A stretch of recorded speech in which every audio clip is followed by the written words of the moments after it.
Okay,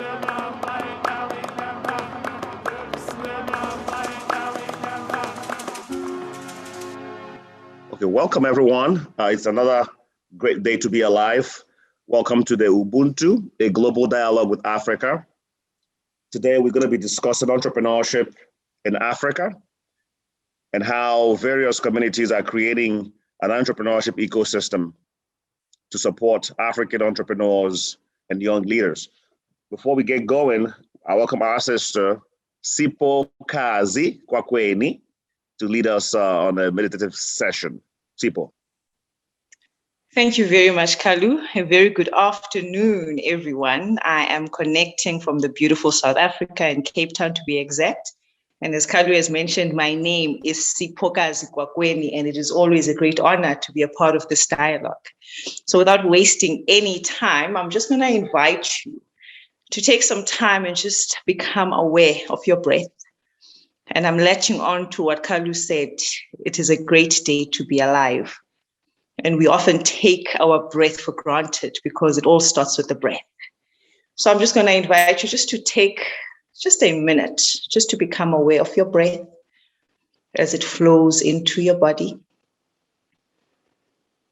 And just acknowledge the presence of your breath on this day.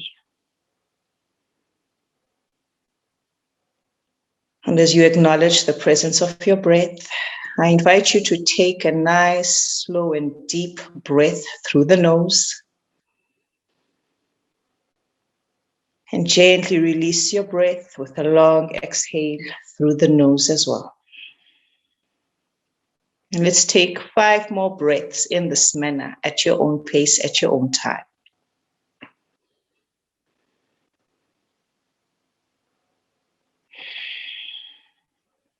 Our breath allows us the opportunity to ground ourselves into the moment.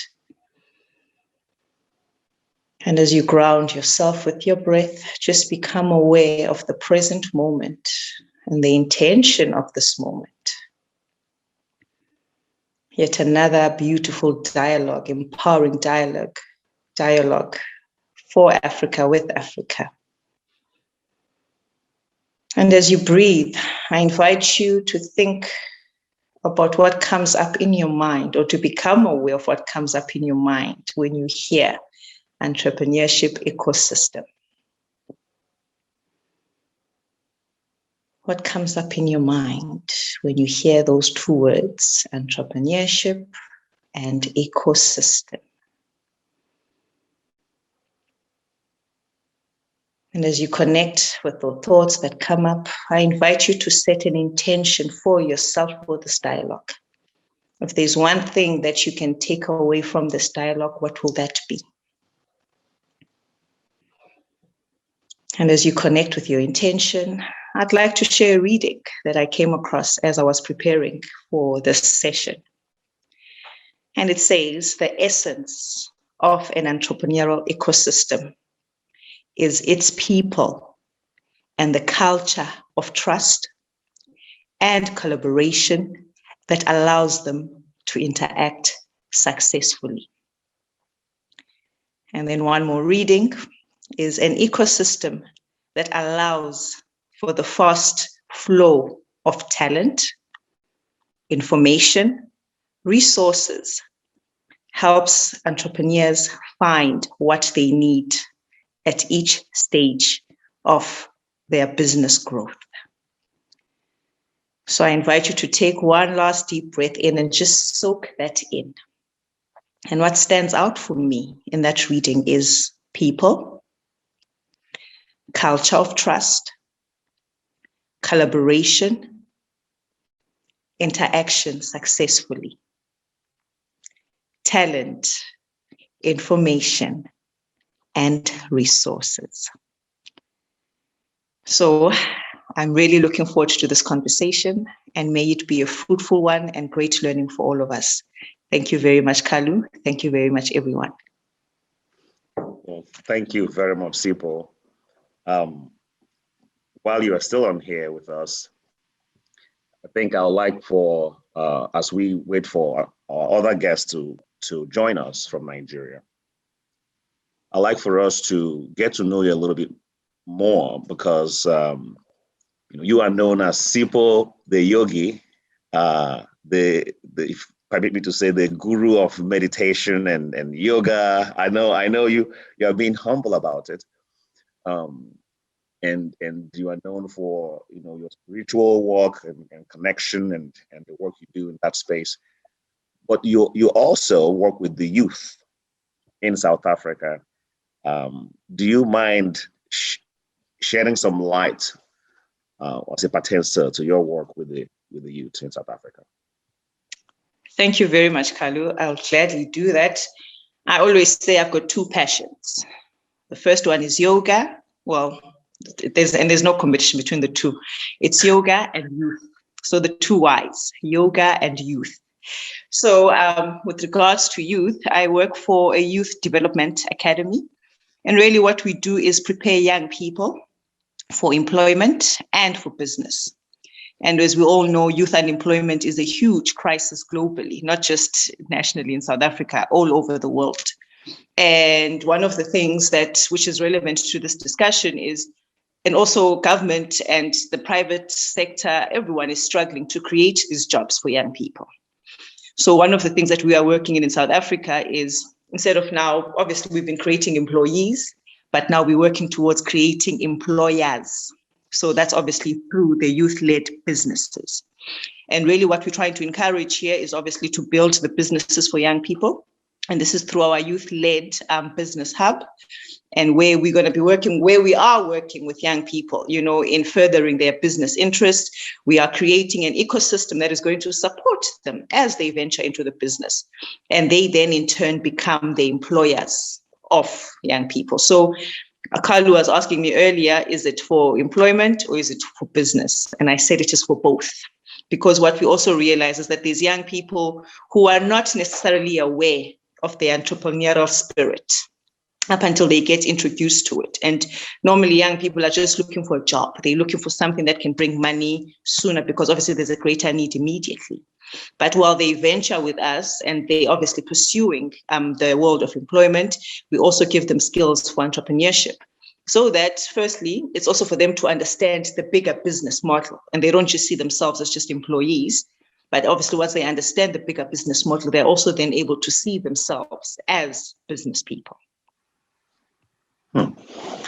That's a terrific work you're doing. Now, so you've been training them to be employees, preparing them for careers in corporations. Is it safe to assume that this angle where you are training them to become creators of jobs is a new aspect of your work, your program? Or have you already started doing that? Do you have some successes already in that field? Yes. So not true. Like we don't have any direct successes, but I mean, what we have realized is that there are young people who are mostly interested in business rather than obviously being employees. So we are now creating a platform to harness that entrepreneurial spirit through our youth-led business hub.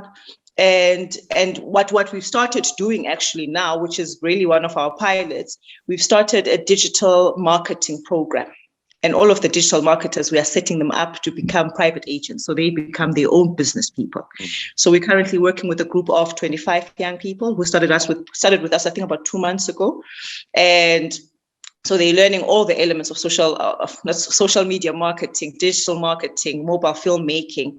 And they're now setting up their own enterprises. And the whole purpose of that is for them to start working with the small, medium enterprises. So your small businesses who may not necessarily be able to afford, obviously, the big costs of digital marketers. So we're getting them to obviously to start working with the young people.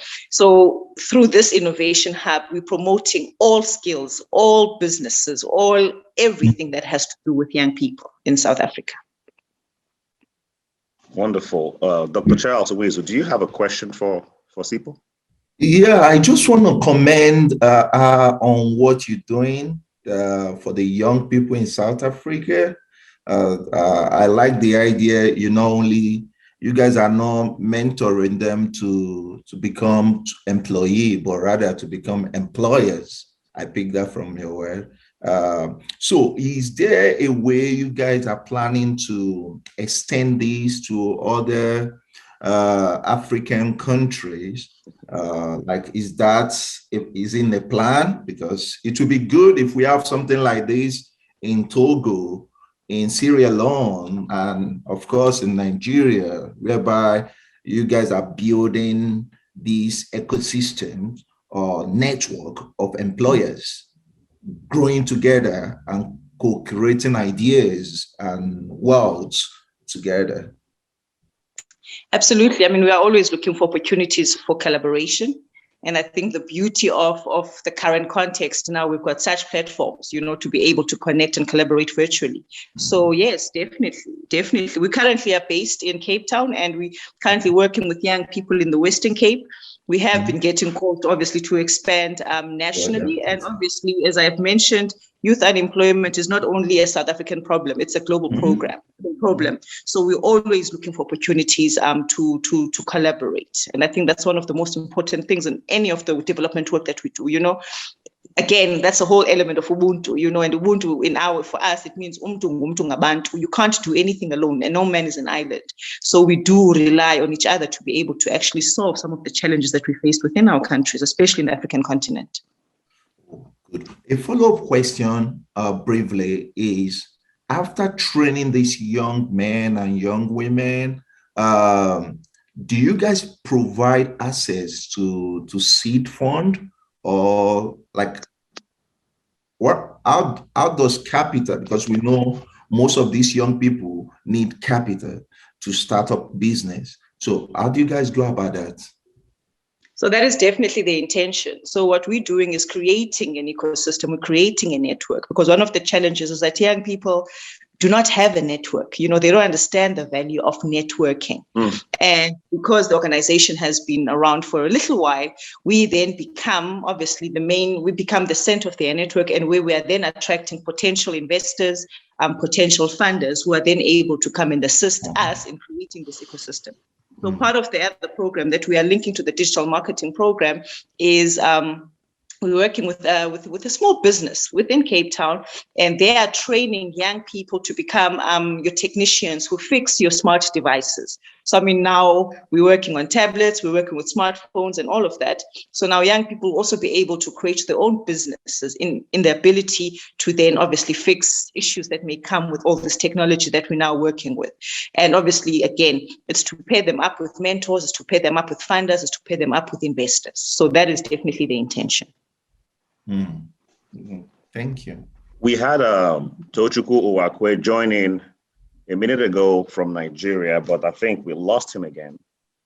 But I like to dial back a little bit and bring in a historical context to this discussion about entrepreneurship.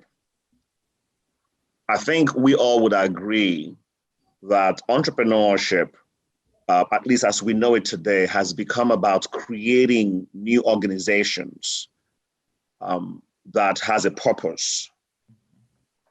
If you think about the African context, do you think African communities, the way they flourished before they were interrogated by colonialism, do you think Africans were creating organizations the type that we have today, or we're creating businesses like the kinds we have today in order to go out and make a profit? Now, my answer is no. You give me your thoughts on that, and Dr. Charles Winzu, you can also chime in if you may, and maybe you could think about this. I believe, and I think it's important for us to think about where we are coming from and why maybe sometimes we struggle with entrepreneurship in Africa. I believe from history, Africans had family businesses, so to speak, right? Every family was known for a trade or for something or for a business, right?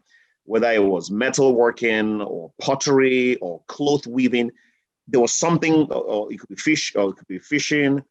And then a lot of people would do agriculture on top of that. But families were known for something, and they will pass down that knowledge to their children and to any other apprentice in the community who wants to learn that skill.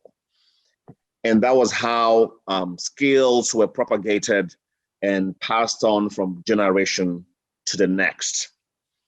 Now, I'll use the Igbo culture, for example. What happened was when the British came, they stopped Igbos and many other African societies from manufacturing things, from making things in their communities. They stopped that and forced them to buy imports from England, right? This was done in addition to using labor, and so they used up labor to extract raw materials from Africa, ship out those raw materials like palm oil, which was key to the Industrial Revolution. And then whatever the industries in Europe, in England, in this particular instance, made, they shifted back to Africa, and the people were forced to buy those things. And that decimated businesses in Africa. And so I believe as we talk about entrepreneurship, we should think about the reason why we are struggling, because we had a deep connection to, there was a deep connection between entrepreneurship, family, and societal development. What are your thoughts on that, Mr. Charles, and maybe Sipo, on that? Yeah, to a great extent, Prof, you're right. I agree with you. Yeah, there was this shift that happened, whereby family businesses start, instead of creating stuff, we started trading, or we're not even doing anything in regards to that. So yeah, I agree with what you said, that the coming of the English people kind of stop that.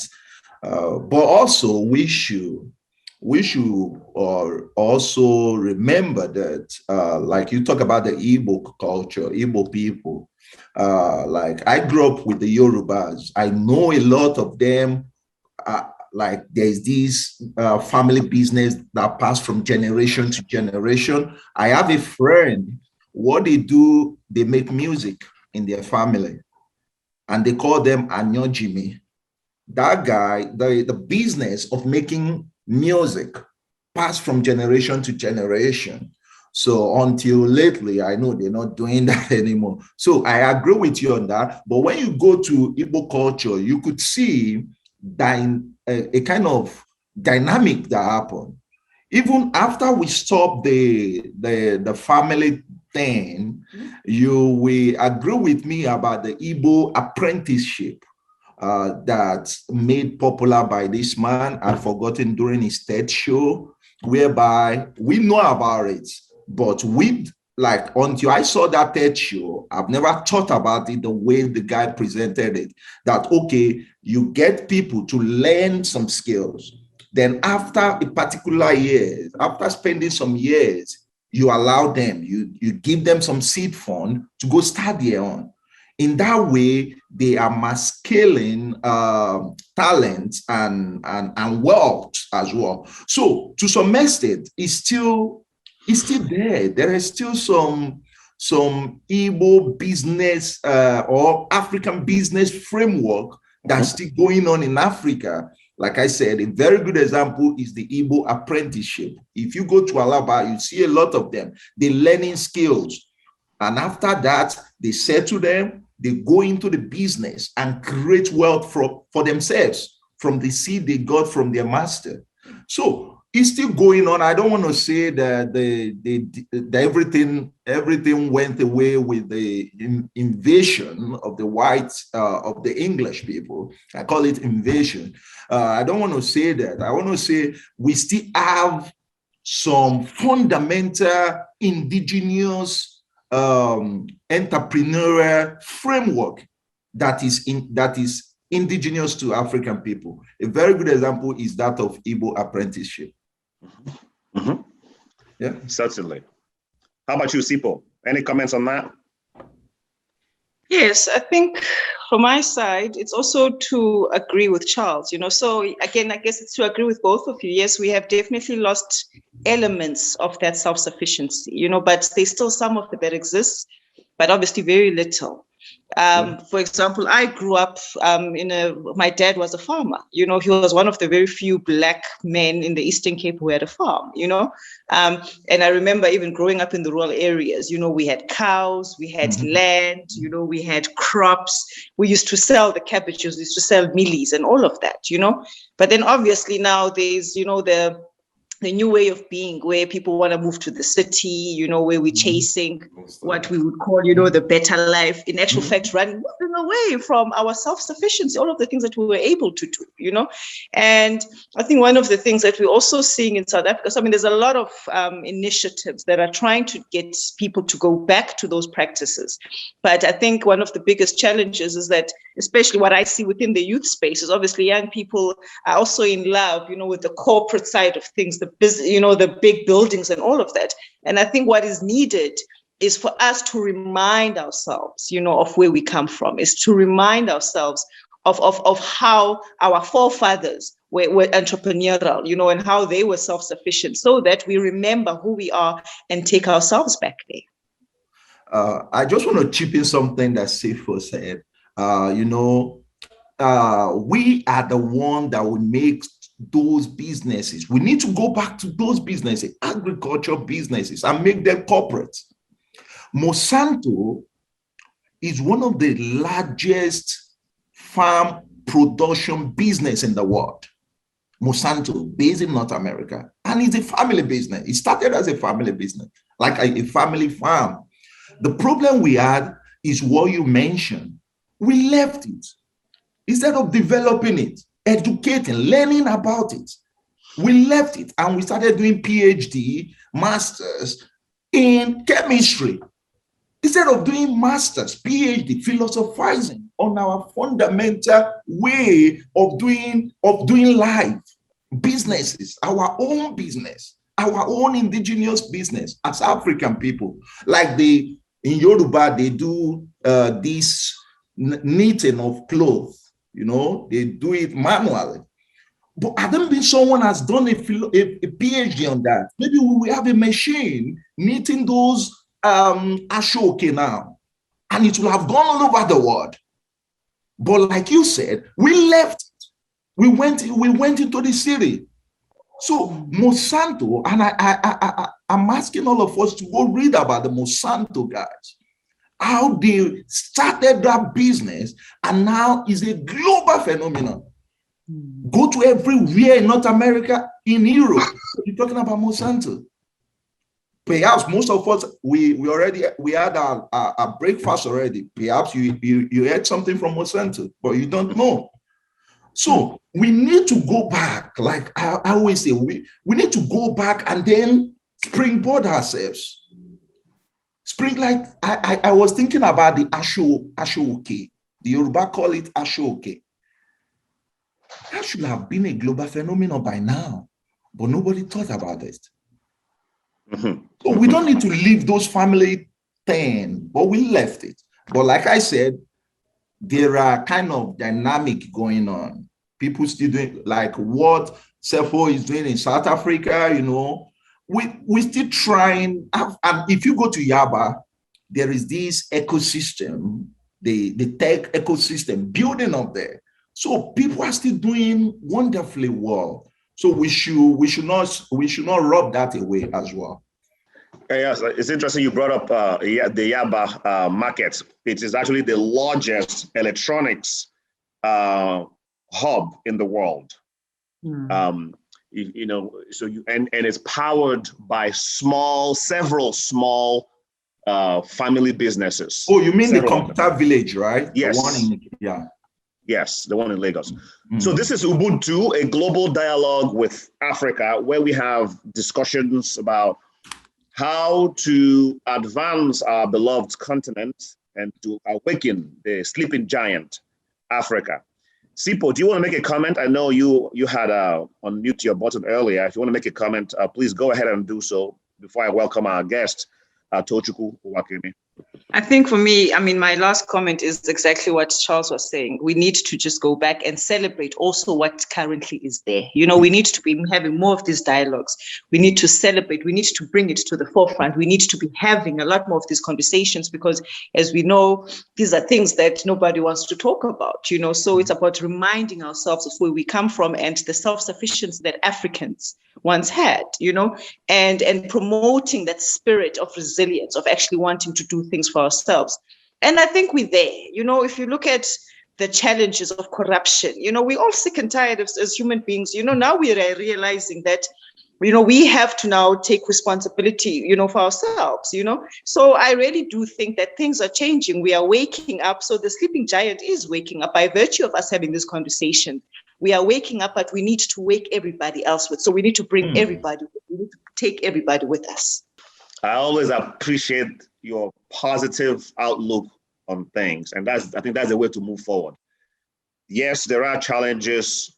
Yes, our communities have been through a lot, but there is hope. And we have to keep hope alive by being positive. So I appreciate you, Sipo, for making that remark. I'd like to welcome Tochukwu Owakeme, a fantastic entrepreneur, a young entrepreneur in Nigeria, who's also building or creating an ecosystem in Africa. Tochukwu Owakeme, I want to say welcome, a big welcome to you. Tell us a little bit about you. Thank you so much, Prof. First and foremost, I would love to apologize for being a bit off schedule due to some technical glitches. Well, my name is Owakeme Tochukwu Anthony.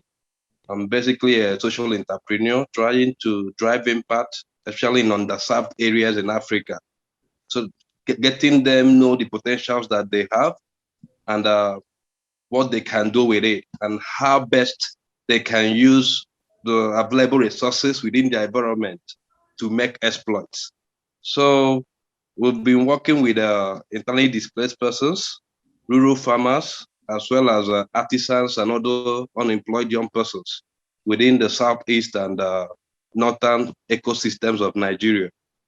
And currently, what we are just trying to do is to find a way to make these people believe in themselves once more, and then understand that they can actually achieve whatever it is that they want to achieve if they try. So we've commenced more like an agricultural tech space where we help these guys get into the hinterlands, interact with farmers, and get their produce up there and then package it the way they feel it should be, and then market these things globally. And basically, we've been getting a lot of recommendations, feedbacks, and things have been at least, we are not where we want to be, but we are no longer where we used to be. The major thing is that we've been moving. Yeah, we've been moving. I like that. I like that. We are not where we want to be, but we are also not where we used to be. Exactly. So there's a progress some kind of way, and hopefully we get there. We get there. Yes, and so tell us a little bit about, and now I have seen you in action in Aba. I want you to share with those who are listening what you are doing in Aba, and also give us some specifics about what you are doing in Aba, Abia State, and then connect that to what you are doing in the northern part of Nigeria as well. It's important that people hear this. Please be very detailed, because we are here to learn different models of building ecosystems, entrepreneurial ecosystems in Africa. Please be more detailed for us here. Okay, but basically for us, over here in Nigeria, people tend to call Aba the Japan of Africa. But I tell them, no, we just have to. We don't need to take the name Japan. We need to be who we are, and it should be Aba of Africa for us, because you come to Aba, you notice that there are a lot of talents out there, artisans doing marvelous things. What they just need is that little push. So what basically we've done in Aba is to find a hub where we give these guys the opportunities to really explore limitless opportunities. So for us, we are building a platform whereby these artisans, they come in here, fabricate all kind of machinery. For those of them that are into machine fabrications, we just give them the design prototypes and all that they need, push them, and then find a way to improvise. That way, whatever produce we are bringing from the north, we just have to process it down here and then make the most out of it, and then make sure that what we are delivering is in line with international best practices. So what we are find the talents, nurture them, and then get them be at their best potential. And then we equally find the means to collaborate with other businesses. We have what we call Footwear Academy. You know, most times people come, they tell you, okay, we can't get to patronize Abamed product because they feel it's going to be inferior. But now, the narrative is changing. With Footwear Academy, more like an apprenticeship system where we come there, you nurture these young ones, show them models, and then train them, and then help them believe in themselves once more. And then we have what we call the Things and Keys Code Club, because we've built a lot of hubs. Some are into the tech aspect of the whole thing, and then some are into the pure manufacturing. So what we do using computer-aided designs and manufacturing, we bring these people on board. They see what they feel. Oh, they've been seeing this on the movies. They've been seeing this with the foreigners and all of that. They don't know that this can be brought home. That way, they get to believe once more. We've had a child, practically, he's just barely 17. He designed his own solar-powered systems that can at least give out about 2.5 to 3.0 watts of power. And they are using that to do the irrigations operations for the farmers. So these are some of the ingenuity we are trying to explore, getting these people to believe once more. And then we've let them understand that you need to be your number one fan. You need to be the one to push yourself beyond limits. That has been, the courage has been what is lacking. So now we are making them believe once more. And like in the words of one of our mentors, the Professor Achebe, he wants, why doing our good works, we should never forget that the real solution lies in creating a society where charity must have become unnecessary. So we are now making these guys believe once more, you don't need to beg for alms. You can work it out. And then you are not inferior to any person out there. You are made in your own unique way. So for now, what we are trying to do is to create these hubs, empower these young people, and then help them establish their unique value propositions and then take it out to the world. So we've had a lot of people manufacture stuff in the electronics, build e-commerce platforms, and some of our graduates, they've even been able to be absorbed into the UNTAD programs in Geneva and some parts of the world. So now we are making progress, and then people are getting to believe. And hopefully our next milestone is to make sure that we are developing our own, more like a combination of the Silicon Valley kind of stuff and then the Chinese model conventional means of doing things. That way we are embracing the brick and mortar and equally the tech aspect of entrepreneurship. We are merging these things together to make sure there is a balance and then to make sure that these guys are delivering at their optimal best. Wow, that's terrific. That's amazing. Professor Charles Wizu, do you want to say anything, ask any question, chime in before I continue here? Yeah, Tochukwu, I want to commend your efforts on what you're doing down there in Nigeria. But I just have two questions. The first one is that you said that you guys working with farmers, right? Yeah. To export some of their good food products, right? Yeah, exactly. Which one particularly, just?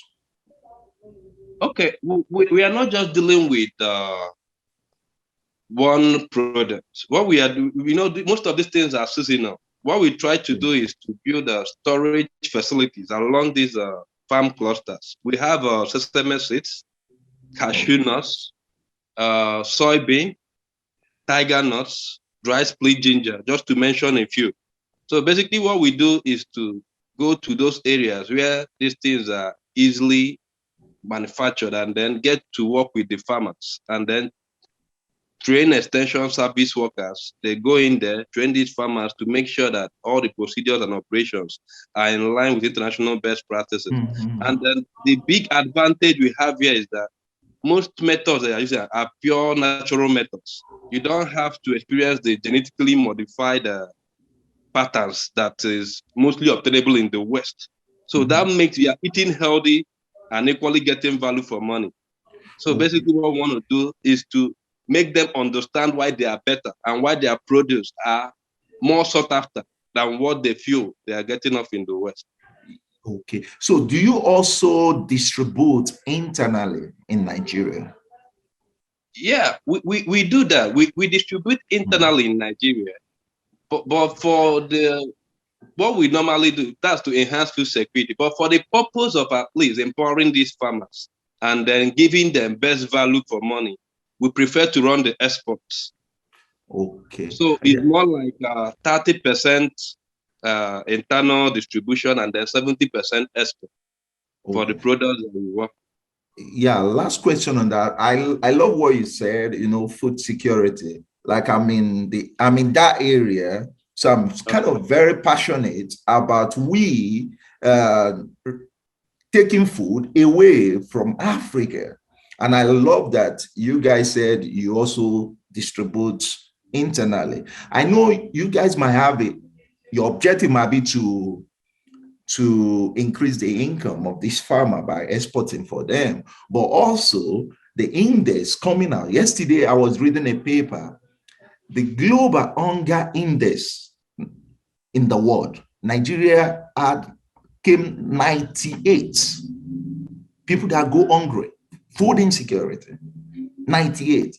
So I personally am okay with we exporting materials, but food, I love that you guys are as well distributing within Nigeria, because that will even be very cheap, very cheap for everybody, make food available as well, ensuring food security in Nigeria. So I love that aspect. I would have loved that you guys are doing 70-30. Because that's my, but it's all good. It's all good. If I may just mention something. Like I said earlier on, I mentioned that we are not where we used to be. At least we've made progress. And there are some challenges associated with distribution. When you talk about logistics and storage, with the power issue and then the poor infrastructural network, it's a bit challenging to store massive volume of foods and then distribute effectively without having some of these are the small challenges we've been having. So we've been trying to do some of the cold stores to the best of our capacities. Hopefully with time and with proper collaborations, the tables can turn and then we can do the 70-30 like you mentioned. Yeah. So, Tochukwu, you also mentioned something earlier on about vulnerable people or folks who were on the margins in society, maybe who fell on hard times or should I say who were engaged in some sort of violence, but you bring them to also, could you elaborate on that a little bit, because you just breezed through it. How do those people fit into your business model? And I want to stress on that, because Sipo said earlier that ecosystem, one of the key parameters of an effective ecosystem is it has to be people focused. And for me, that is also what makes it African, as opposed to being primarily profit driven entirely, right? So go ahead and shed more light on that. Well, basically, what actually led to this was during my National Youth Service Scheme, I was posted to Borno State. That was Maiduguri. That was within the twilight of the Boko Haram and insurgents issues that we had. At some point, there were clashes. You see young men, young kids, not even young men, young kids, teenagers. They are the one they recruit into this insurgency. They attack protesters and all of that. we had an encounter. We went to buy up some groceries just to make food and all of that. And unfortunately, we got attacked in the process. And this was what led, we had to now preach to these kids in a language we feel they could understand. And we noticed basically it was, they were not that enlightened. And one made a comment that if I were to be born in view precisely, that probably I may be heading a unit with the Boko Haram thing. Now you wouldn't blame them. That is something they are so used to. So this was what made me, I was not thinking, what can we really do to really alleviate these people from poverty and equally empower them? We are looking at the resources around. I spoke with a few of my friends. We now saw there is a massive Arabic land. Borno State in its entirety is, in terms of land mass, is bigger than the entire Southeast. So these guys, they have a lot of stuff we feel they can actually do. And I made some surveys and then realized that a bag of onion was just selling practically for about 1,000 too. Why down here in the East, it was for about 6,000 naira. So I said, okay, we can equally explore this. So I asked them, what can we do? Do you think you can go into this? Is this something you can do? Can you really go into the hinterland and then farm, talk to your people? I can help push some of these things down to East and all of that. Then we can start it up. And before you knew what was happening, that was how we established that chain. And I brought back about 7 of them down to Aba.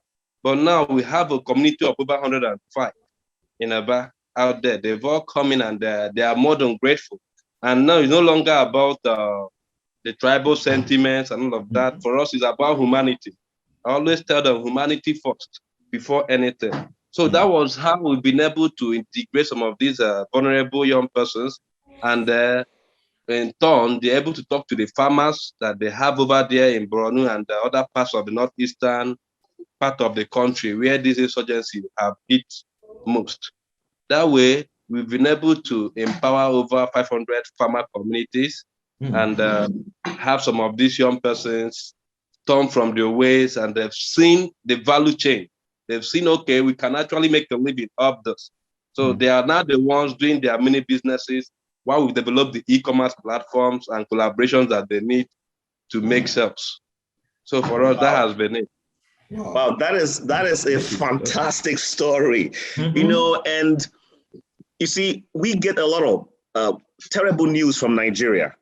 And one of those news is about the friction happening between the folks from the Southeast, the Igbos, and the folks in the North, always clashing. But here you are showing us a different side of Nigeria. An amazing collaboration happening in Nigeria. You coming from the Southeast, studying or doing your service in the North, you ran into this issue, you were attacked, but instead of retaliating, you saw an opportunity to transform mind, to change hearts. And not only did you welcome them, to teach them, and then they welcomed you in return, you guys are now working together, and you brought them back. You actually bringing them back to the Southeast, because there are some folks in the Southeast who said, oh, we don't want them there because they are killing us in the North, right? You're bringing them back, and they've grown from 7 in number to now over 100 in number, where they are forming a thriving community, helping with the logistics of moving, for example, onion from the North to the southeast. That's a beautiful, that's a wonderful. Please, Professor Willis, go ahead, please. This is an amazing story. You started a business with this kind of collaboration. Like, I just give it to you, sir. This is good. But I have a question. Are you looking, like, how can we, because I know we have a lot of business schools in universities in Nigeria. Is there a way, like this wonderful, amazing framework you've developed can be infused or into curriculum in business schools across Africa? Because this is different. This is novel. This is God. Yeah. Like, what do you think? Do you think such collaboration of we taking such this kind of framework into curriculum, into business curriculum in Africa, do you think it would be a good way to go? Yeah, I strongly believe it's a good way to go, but because I'm a firm believer of collaboration being the new social capital. Because most times during our programs in China, we had a lot of things, and consultant once told that a shark will never defeat a crocodile in muddy waters. You don't expect to know much about Bruno or Bill more than these guys. Yeah. So they are the ones to at least know the path and all of that, and then you now bring in your expertise and then help them and then help yourself as well push these things. The truth is, there have been a lot of tensions, especially in Nigeria, when it comes to North and the South and the Fulani killings and some of all of this. And one thing I tell these guys is that we don't need to stereotype. In as much as there have been challenges, there are good and bad people everywhere. And the truth is, we are just trying our best to at least identify those ones with that open mind and the large heart. And we can equally incorporate this into the curriculum and find a way to make the most out of it. Are you also looking in presenting this kind of social change in TED, like give it a global overview, world view to what you're doing in Africa there?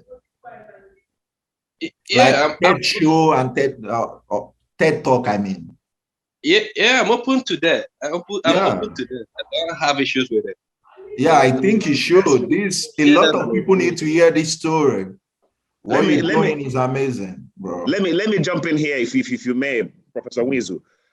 First of all, I think one thing that we can do, and I want to do, is to write a case study on Tochukwu as an entrepreneur and the ecosystem that he's developing and leading in Nigeria, and just having that case study available, for free download on the internet. Hopefully, people can have access and learn from it. Yeah, this model. Now, you ask about Tochukwu traveling and maybe even having this model shared on the global platforms. Let me say something that I know about this young man here. This young man have traveled to several countries around the world. I mean, he was just in the US a few months ago. He's not one of those, and again, this might be a little, I'm sidetracking, I'm moving away from your question, but I want to say this because you asked about it. It's important we find more Tochukwus in Africa and support them. These are brilliant young minds who really believe in Africa. They travel, they don't want to stay in the other, they go and learn and they go back home to Africa. He's been to China. You've met with what is the founder of is it Beidou? What's his name? Jack Ma. He's met with Jack Ma, and Alibaba. Alibaba, founder of Alibaba, met with him, and so he's met with several global entrepreneurs around the world, but his heart is back home in Africa, and that is something I really admire so much about him. Pouring his energy and his talent there. And Tochukwu, I hope you don't mind me saying this. Now, the other thing I would like to say also is Tochukwu was selected to be a Mandela Fellow, and that's how we met, actually. A Mandela Fellow. And when he applied, this is a group of people. Tochukwu, why don't you go ahead and tell us about Mandela Fellowship, because there might be people on here who may want to hear about Mandela Fellowship, and maybe even tell them how to apply it as well. Please, go ahead, please. Okay, well, basically, the Mandela Team Fellowship is for young African leaders doing amazing stuff. By whom? By whom? By the U.S. government, and then the U.S. government, and then AU and partnering countries. So it's basically the USAID and I think the U.S. State Department leads that effort. I mean, there are other collaborators, but the U.S. State Department leads that effort. Exactly. The other collaborators. Then they have different tracks: business and entrepreneurship, civic leadership, and public administration and energy policies. So depending on your area of interest and where you've been working on, you can actually apply, and there is open for young persons between the ages of 18 and 35. And every year they get to select about 700 Africans from sub-Saharan Africa doing amazing stuff in their various localities. And you get to the test what you said you've been doing, get to understand how you relate with your immediate community. If not for the fellowship, I would have met amazing persons like Prof. And so it really gave us the platform to equally meet amazing persons and then collaborate and learn new things that we can take back home. At one point, I think when you applied, there were over 60,000 applicants throughout Africa, and they had to select between 700 to 1,000. It used to be 1,000 applicants selected. I think they dropped it down to 700. And so it's a highly, very competitive program. But I encourage, young persons who fall in that age bracket who are doing stuff to apply, because they come to the US and they get exposed to US businesses and leadership and they meet people. I think the network that you gain is valuable. You meet amazing people. And I got to meet you too. I mean, you're amazing. You've enriched my life since meeting you. And then I think you spent about 6 weeks learning leadership, and then you go back home to continue your good work. And everything is all paid for, the flights, the accommodation, the meals, all the experiences that you enjoy when you are here. So if you are listening, look up the Washington Mandela Fellowship. You can apply, or you could maybe encourage someone who's doing some amazing work in Africa to apply as well. I think that would be great. And now I'll also go ahead and just give a quick plug at Osiri University. What we are doing to support entrepreneurs in Nigeria is we just launched an Unleash program where we're encouraging young people, young graduates who have ideas in arts and culture, in food and agriculture, and also in computer science or in information technology. We encourage them to apply. They will go through an 8-week training, and at the end of the training, they'll get some seed loan to start their businesses. And at the same time, they also will get mentorship and guidance along the way. So that is something we're also doing at Osiri University. And people can apply by going to Osiri University/students. Apply for the Unleash. It's a unique program we just launched. Spread the word out there. Tochukwu, go ahead and spread that word with the folks in your ecosystem as well. I'll do that. Professor Charles, you have any word here? I'm just blown away with Mr. Tochukwu, and I think I'm privileged to be here this morning. Thank you, guys. Yeah.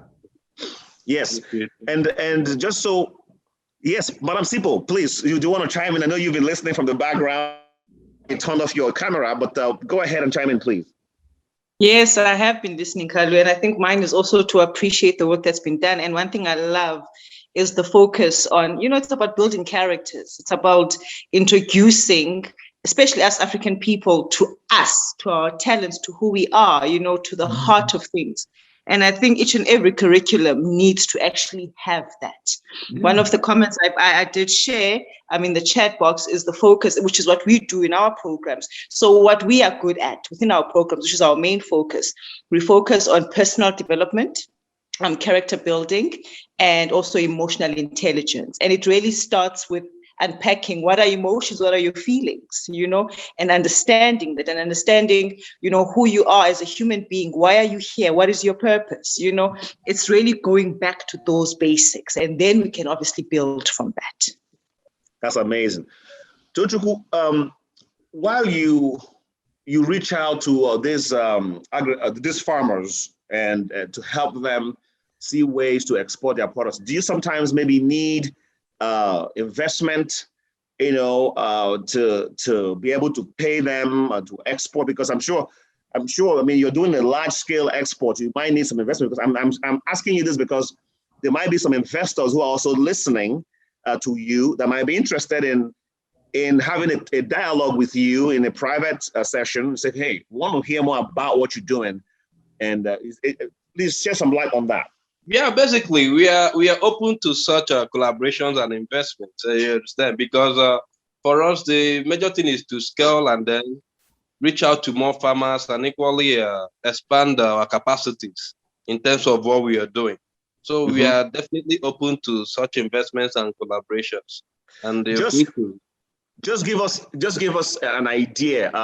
Let's say I know you do several shipping, right? You ship several containers maybe out of Nigeria, and also you distribute internally, as you mentioned earlier. But let's do, how much what is what's the value, for example, right, to ship something, one container? I know again you do several. What's the value to ship one container, just so we get a sense of how much we're talking here?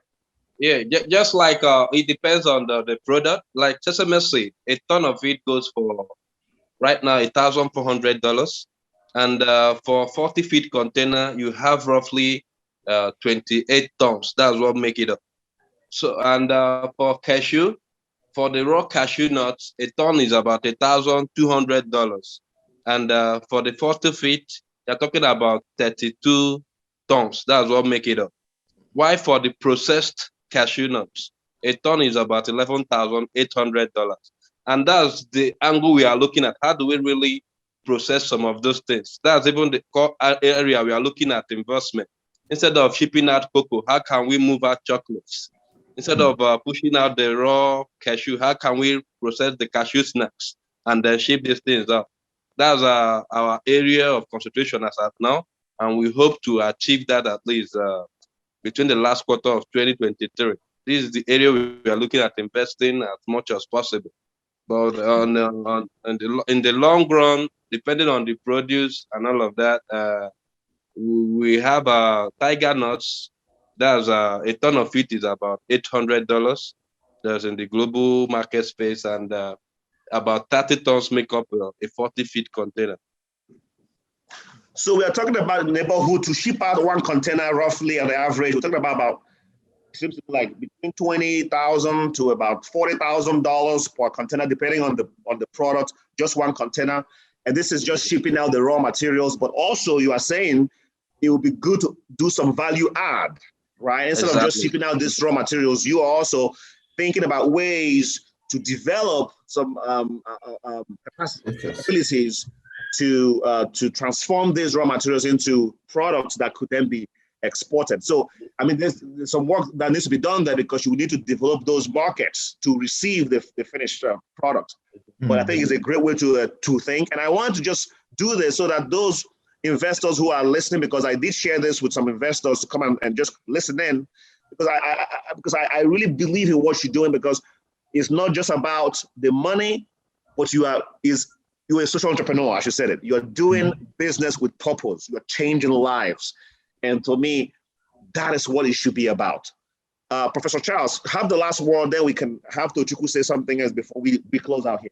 Yeah, I just once again want to thank Tochukwu. Like I think I'm just learning today. Thank you for this time coming to share with us what you're building down there in Nigeria. It is amazing. I think for me, it's just gratitude of just being part of the discussion, and just hearing all the good work that is happening in the continent. And I think what is important is for us to keep on having these dialogues and celebrating the efforts that are out there, because there's quite a bit that is happening, but we just need to make more noise about it. Tochukwu, have the final say, please. Well, like you always say, Ubuntu. Know me without you and all of that. So let's keep working together. Let's keep collaborating. Hopefully we'll get to the finish line.